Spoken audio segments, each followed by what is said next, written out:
This is Haifa. She's a cook, and she wants to try out a new recipe for a perfect doctor. Oh no! The cook Haifa is so busy, she fails to notice the evil cook switching her recipe book.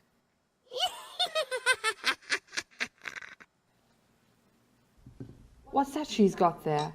2 cups of pride, 1 of ignorance, and a few tablespoons of short temper. Uh-oh, that doesn't sound good.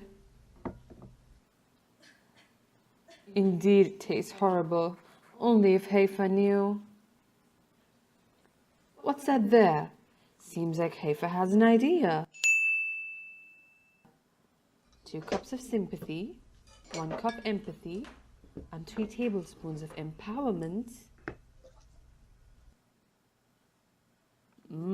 Seems like that tastes really nice, just like she actually wanted. What a smart cook she is. And now she pops it into the oven for 7 years. Wow, I guess making the perfect doctor takes a really long time.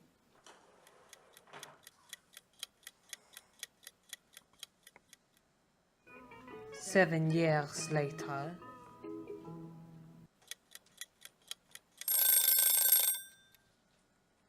The doctors are ready, and it seems like they're dealing with their patients already. So what does a good doctor need anyway? If a doctor is not dressed decently or does not smell pleasant, the patient will not feel comfortable visiting her. A doctor should be respectful and understanding. She should not laugh or show disgust towards her patient's condition. Rather, she should know how to deal with devastated patients, guide them, and help them turn their lives around towards a better and prosperous future, or at least adapt to the changes that need to happen. You might think that when the doctor has followed all of these, nothing could go wrong. But sometimes, the doctor is not the problem. The doctor might be understanding, professional, well-dressed, yet they can face problems. Problems in the form of difficult patients.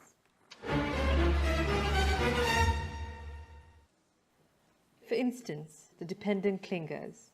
Their strategy? To compliment and to flatter. They might seem charming and nice, fooling the doctor with their sweet words, making her feel over the clouds, but their intention?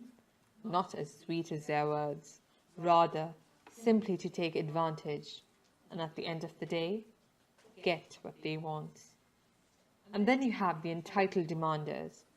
These patients use their power and their loud voice to get what they wish for. They might be intimidating, but they don't make you feel hopeless, unlike the manipulative rejectors. These patients are never satisfied. They always have new symptoms appearing when you treat their older ones. The doctor might think it's their fault and feel guilty, depressed, but it really isn't. And the last type, also the most dangerous, the self-destructive deniers, the ticking time bombs. These patients seem depressed and despondent, and as medical professionals, the doctor should detect these patients and direct them to a psychiatrist as soon as possible, before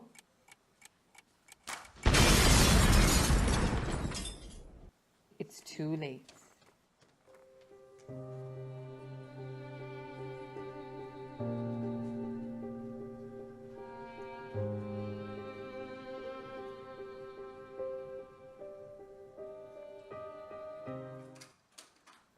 Obviously, you can't stop some patients from being difficult, but what you can do is learn how to deal with them by using the calmer approach.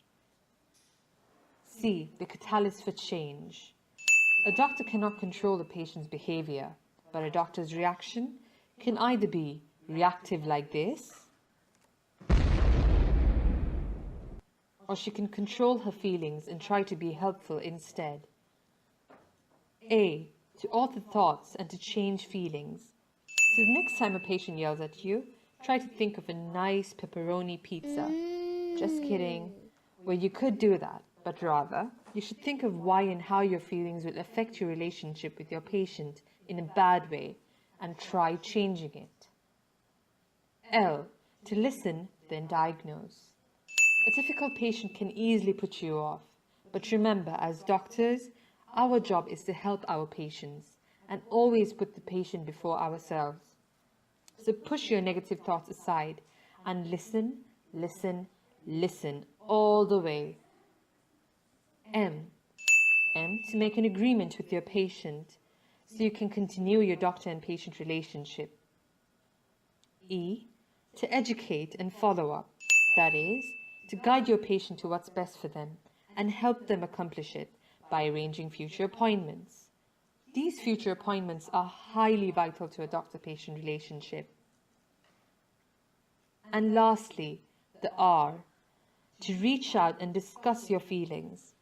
After the patient has left, no, don't speak bad about them behind their backs. Instead, think of how they affected you and how meeting such a person can change you and your reaction towards these type of people in the future.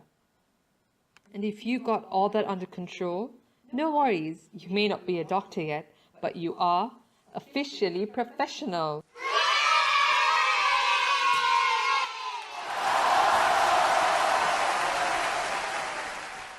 Thank you and hope you all enjoyed.